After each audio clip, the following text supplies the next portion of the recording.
Tiens, ils sont venus nous détruire. Et ils ont commencé à installer les champs tout au long de la route, de la pairie, la tour, jusqu'au conteneur. Mais chez nous, on n'était pas encore installé. C'est là où un mardi le 4 mai, c'était lundi le 4 mai, c'est là où Mukaga passe au marché. Il vient dire à mes commerçants, aux commerçants de mon secteur, qu'il veut me voir. Et mardi matin, quand j'arrive au marché, les commerçants me disent que maman, le commandant lui-même est venu, il t'appelle, il veut te voir. Je les ai dit, ah, moi je ne pars pas. Lui-même, il est passé ce mardi, mercredi, jeudi. Quand il est venu m'appeler mercredi, c'est jeudi que je suis allée au commissariat central pour aller écouter ce qu'il va me dire. Et quand j'arrive à son bureau, il me demande, vous avez amené combien? C'est là où je lui ai dit, vous ne m'avez pas demandé l'argent et vous ne m'avez pas fixé la somme que je dois vous amener. Je dois vous amener combien? Il a dit, oui, puisque les autres, je les ai déjà laissés en train de vendre. Pour vendre, ça ne reste que vous. Je ne te dis pas de m'amener telle ou telle somme. Ce que tu peux trouver avec tes commerçants, viens me donner. C'était un jeudi. C'était vers 10 heures. C'est là où nous avons fait l'échange des numéros. Il a pris mon numéro et moi j'ai pris son numéro. Je suis allée au marché. Quand j'arrive au marché à la gare routière, les commerçants viennent vers moi. Maman, qu'est-ce qu'il a dit? J'ai dit, il a dit, ce que vous dites qu'on fasse comme les autres font. Parce que les autres donnent de l'argent. Nous aussi, il nous a demandé de donner aussi de l'argent pour qu'il nous laisse comme il a laissé les autres. Les enfants, ils ont cotisé l'argent le jour-là, 200 000. Je suis allée à l'après-midi, à 15 heures. Je suis allée lui remettre les 200 000. Premièrement, il s'est fâché. Il m'a dit, pourquoi tu m'amènes 200 000? Avec 3 personnes, j'ai déjà plus de 200 000. Et vous voulez que je vous laisse vendre tranquille avec 200 000? Je lui avais dit que mais vous ne m'avez pas demandé une somme que je dois vous donner. Il me dit, vous savez, j'ai réalisé que ce qu'il me disait était vrai. Parce qu'en ce moment-là, il prenait les ballons, on les délivrait à 50 000 ou à 25 000. Il saisissait les personnes physiques, ceux qui avaient des papiers payés 100 000 et les autres qui n'avaient pas de papiers payés 150 000. Et j'ai vu que quand il me dit que quand il a 3 personnes, ça dépasse 200 000, il avait raison. Et il m'a dit, va rendre de l'argent, comme vous ne voulez pas que je vous laisse tranquille, vous ne voulez pas cotiser de l'argent, va rendre l'argent aux autres. Je suis retournée. Avant que j'arrive à la gare routière, les autres étaient là, quand il m'a encore appelé pour dire que essayez d'ajouter de l'argent. Demande encore à tes commerçants d'ajouter de l'argent. Demain, tu viens me voir. Ce que vous allez trouver, je ne peux pas vous exiger une somme. J'ai dit d'accord. Il m'a appelé le jour-là à 19 h. Le jour-là, il m'a appelé à 21 h. Et vendredi matin, je suis venue. J'ai demandé aux commerçants d'ajouter encore de l'argent. Ils ont encore fait 200 000, ce qui faisait 400 000. À 11 h pile, il m'appelle. Vendredi, 11 h pile, il m'appelle. C'est toi que j'attends maintenant. Viens. Je lui dis oui, j'arrive. J'ai dit au revoir aux commerçants que je pars déjà lui remettre ce qu'on a pu trouver. J'ai pris le taxi. Quand j'arrive là-bas, il me demande que tu as mené combien. J'ai dit 400 000. Il a compté les 400 000 devant moi. Il a mis les 400 000 dans la poche. C'est là où il me dit, comme vous parlez beaucoup, vous les Gabonaises, vous racontez partout que l'argent que je vous prends, je mange cet argent seul. Je vais te montrer que je ne mange pas cet argent-là seul. Je mange ça avec mon chef. Alors tu vas voir comment je vais remettre à mon chef de l'argent. Nous sommes montés dans la voiture. Il m'a amené en face du Comont, leur immeuble là. Nous sommes allés jusqu'au bureau de Missour. Lorsqu'on rentre au bureau de Missour, Missour lui demande, est-ce que c'est la femme là? Il dit oui. Elle a amené combien? 400 000. Toi, madame, 400 000 seulement? 400 000 pour corrompre un commandant. Tu mets seulement 400 000. Madame, je t'envoie en prison. Et vous avez la bouche au marché là-bas que vous nous donnez de l'argent. Vous n'avez même pas de l'argent. Ce sont les expatriés, les gens, les étrangers, eux, ils donnent de l'argent et ils ne parlent pas. Vous ne donnez rien et vous parlez partout qu'on vous prend de l'argent. Tu pars en prison, je t'envoie en prison. Il a appelé deux agents de la pêche. Mais avant, je lui ai dit oui. Je les ai d'abord demandé que vous deux là, vous tournez quel film avec moi? Ils m'ont dit, tu pars en prison. J'ai dit oui, j'accepte, je pars en prison. C'est là où ils ont appelé deux éléments de la pêche. Ils sont venus me chercher. C'était le 8, vendredi le 8. Ils m'ont emmené. Ils m'ont auditionné. J'ai parlé, ils ont fait le procès. Ils m'ont mis en bas. Donc j'ai fait là-bas une semaine. Donc ils m'ont emmené au tribunal le 16 avril. Lorsqu'on arrive, ils m'ont emmené au tribunal le 16 mai. Le 16 mai. Lorsqu'on arrive au cabinet, j'ai tout parlé. Et on m'a dit que le procureur a d'abord demandé si je ne peux pas aller attendre le jour du procès d'audience à la maison. Il a dit, le commandant a refusé. Il a dit qu'on m'amène au gros bouquet. C'est ce qui a été fait. On m'a amené au gros bouquet. Et ils m'ont dit que l'audience sera le 23 mai. Donc le 23 mai, nous sommes arrivés à la barre. J'ai expliqué tout ce qu'ils nous font. Et le procureur, en ce moment-là, c'était Sidonie. Ils m'ont dit, madame, qu'est-ce qui nous prouve que c'est lui qui t'appelait? Je les ai dit que depuis le commissariat, la PJ, j'ai donné mon téléphone à mon enquêteur. J'avais bien dit à l'enquêteur d'enregistrer les jours d'appel et les heures d'appel. Tout était dans mon téléphone. Elles m'ont dit, est-ce que vous avez l'habitude de lui donner de l'argent? J'ai dit, oui, tout le temps, c'est ce qui se passe, c'est l'argent. Il n'y a pas autre chose. C'est déjà l'habitude. C'est déjà l'habitude, on leur donne de l'argent. Tout le temps, c'est l'argent. C'est là où Sibadi m'avait dit, c'est la corruption. Il ne faut plus donner cet argent. L'argent qu'on ne vous donne pas le reçu, c'est la corruption. Maman, tu as compris? J'ai dit oui. Maman, tu as compris? J'ai dit oui. Ils m'ont dit, je retourne à la prison à délibérer le 3 juin. Je suis retournée à la prison.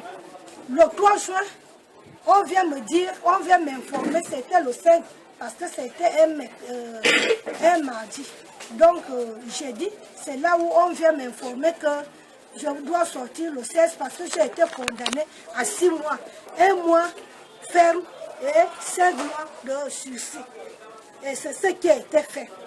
Mais quand je sors de là, je vous dis que dans tout le marché, les routes, il n'y a que mon secteur qui est menacé. Qui est menacé avec les policiers, le problème d'argent. J'ai crié à Madame le maire que je veux voir Madame le maire. Rien ne s'est fait. J'ai été obligée de prendre l'avocat qui était Madame Oyenne et Lucien. Lucien a fait sommation à la mairie et au commissariat central. La mairie a signé la sommation, mais le commissariat central a refusé de signer. J'ai les papiers. Ça se trouve encore avec moi. Mais après, le commandant, soit il a été affecté, l'autre est venu. Avec l'autre, on n'a jamais eu de problème au marché. Celui qui lui a remplacé, on n'a jamais eu de problème. Mais quand il revient au marché, août, le 14 août, c'est là où il vient encore décrépir. Et quand il est venu dire qu'il a un problème avec moi. Il est venu se venger. Parce qu'il devait passer colonel. C'est moi qui ai fait qu'il ne passe pas colonel. Et il a dit que tant que lui, il est au commissariat, nous ne pouvons plus vendre à la place là. Nous ne pouvons plus vendre là. Parce que les 4 millions qu'il avait demandé au tribunal ne lui a pas été accordés. On ne peut plus vendre là, tant que lui, il est au commissariat central. Depuis là, c'est là où il a mis les policiers à notre place. Jusqu'aujourd'hui, je vous dis jusqu'aujourd'hui, il a installé les gens partout. Chaque place, ces gens-là payent 200 000 francs le droit d'occupation. Ceux qui sont à la route, partout, c'est 200 000 le droit d'occupation. Et ils payent 300 000 francs, droit d'arrangement. 3 000 francs, 3 000 francs arrangement par jour, ce qu'ils donnent par jour. Et voilà pourquoi depuis 2 mois et plus, nous sommes à la maison. Il a déjà installé les gens partout, même à la route. Mais notre place, il y a des policiers qui sont là. Ils veillent qu'on ne paye, qu'on ne vend pas. Parce qu'on lui cause un manque à gagner, il n'a rien là. C'est là où je me suis rapproché de ces policiers pour leur dire que c'est comment, quel est vraiment le problème. Qu'est-ce que je fais à ce monsieur-là pour nous torturer de cette manière? Ces policiers qui l'envoient sur la route, ils m'ont dit que maman, vous ne pouvez plus vendre ici. Même nous, quand ils nous envoient, ça ne nous fait pas du bien. Est-ce que vous savez qu'il a déjà pris de l'argent ici? Il a déjà pris de l'argent. Il a déjà pris 15 millions. Je les ai demandé à qui? Ils m'ont dit, maman, on ne peut pas te donner le nom. Regardez seulement la personne qui viendra occuper votre place. Vous ne pouvez plus vendre ici. Si nous sommes là, c'est pour que cette place doit rester vide. Jusqu'à ce que l'homme-là viendra occuper cette place. La place-là doit rester vide. Voilà pourquoi les policiers sont là. Ces policiers-là ne peuvent pas quitter à cause de ça. Et là, aujourd'hui, nous sommes torturés. Parce que quoi? Parce que j'ai obéi au procureur. Parce qu'on ne peut plus lui rien donner. Parce que le procureur m'a dit de ne plus lui donner quelque chose. Voilà pourquoi nous sommes torturés. Et ce qui se fait que pendant la rentrée scolaire, nous sommes allés, parce que nos enfants jusqu'à aujourd'hui sont assis à la maison. La plupart de nous, comme moi, nous sommes maintenant sans abri parce qu'on nous a déjà mis, nos bailleurs nous ont déjà mis dehors avec les enfants. Voilà pourquoi nous sommes allés vendre. C'était le 7 que nous sommes allés. Je crois que c'était le 7 que nous sommes allés vendre là-bas. Et lorsqu'on arrive là-bas, c'était un mardi. C'était mardi, si c'est... Bon, mardi, je ne retiens plus la date. Lorsqu'on arrive, nous avons vendu ce mardi-là. Les policiers ont eu pitié de nous. Mais ce sont les commerçants-là, les expatriés-là, qui lui informaient que nous sommes allés se serrer à côté d'eux parce qu'on les a gênés. On lui informait que nous avons vendu ce mardi. Voilà pourquoi mercredi, lorsqu'on revient pour revendre, je suis venue avec ma fille, on était les premières arrivées. C'est là où on a trouvé un camion de policiers garé. Les policiers étaient partout. Et il y avait aussi un autre Evego fermé. Les Vegos là étaient les Vegos militaires, ce n'était pas les Vegos de la police. Quand ils nous ont vus de l'autre côté de la pharmacie, ils sont venus nous prendre, nous arrêter comme si on était des voleurs, des brigands. Quand ils nous ont arrêtés, ils nous ont attirés pour nous amener dans les Vegos. On a vu le danger qu'ils sont venus nous kidnapper. Et on a refusé de monter.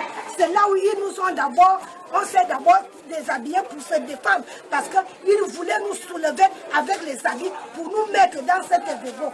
Quand les militaires ont vu ça, ils ont démarré leur Vego là. Ils sont partis.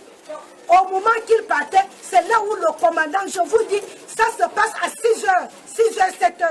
C'est là où le commandant vient lui-même avec sa voiture là, si c'est les jupes qui sont blancs, là, bleus, et avec un autre camion de policiers, c'est là où il a demandé aux policiers de nous taper, de nous prendre pour nous mettre dans la voiture. Ces policiers-là sont descendus comme si c'était la guerre. Ils étaient minés comme s'ils partaient à la guerre. Comme on avait vu qu'on n'avait pas là où partir, nous sommes rentrés sous le premier camion, moi et ma fille. Ce qu'on pouvait faire, c'est rentrer sous le camion. Et sous le camion, là, ils nous ont tapés sous le camion.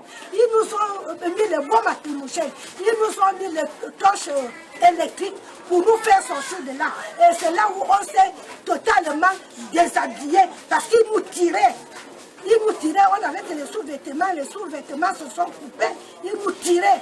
Nous sommes sortis sous le camion, on était déjà nus, bien nus. Et en ce moment-là, c'est à ce moment-là, au moment où on nous a mis dans la voiture, regardez, c'est là où il a commencé à filmer. Mais lorsqu'on nous tapait et torturait, il n'avait pas filmé. C'est lui-même qui avait la caméra. C'est lui-même qui avait la caméra. Il est monté même dans le camion pour me filmer assise avec les monotes à main. Il est descendu. Et lorsqu'on va nous faire descendre au commissariat central, c'est lui-même aussi. C'est lui-même aussi qui nous a filmé au commissariat central. Mais les autres policiers ne faisaient que rire. Mais c'est lui-même qui avait la caméra. C'est lui-même qui nous a filmé.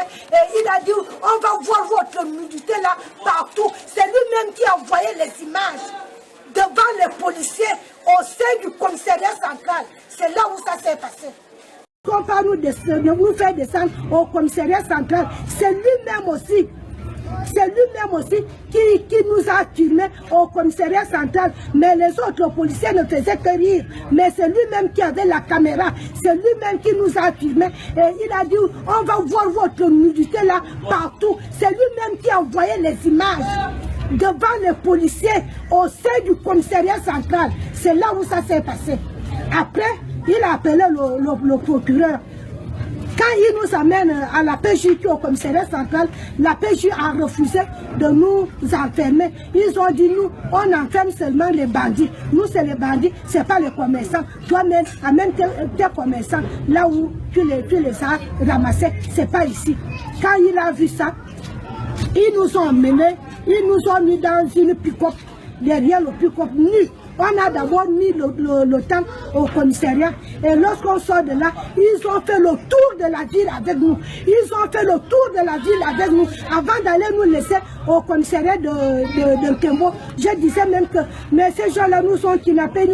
La façon qu'ils faisaient la vitesse, ils nous ont fait le tour de la ville avant de nous laisser en Nkembo.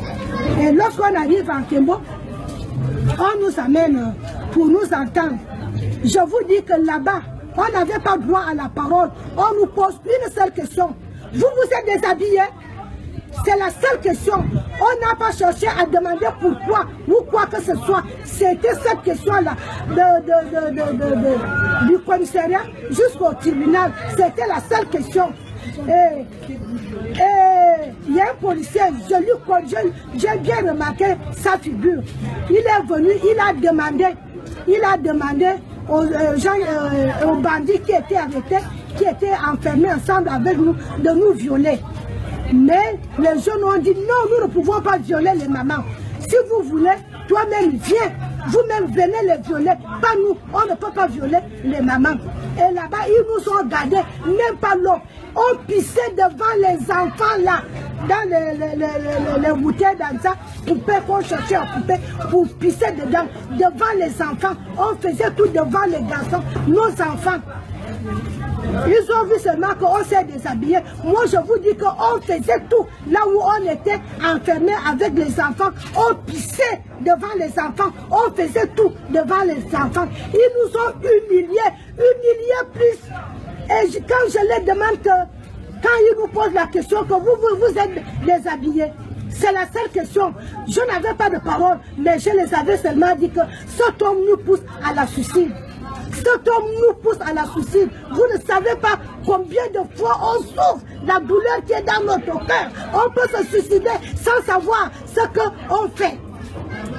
Jusqu'à ce qu'on nous a condamnés On a fait 2 semaines en prison et nous sommes condamnés à 3 mois de sursis avant que l'autre problème arrive.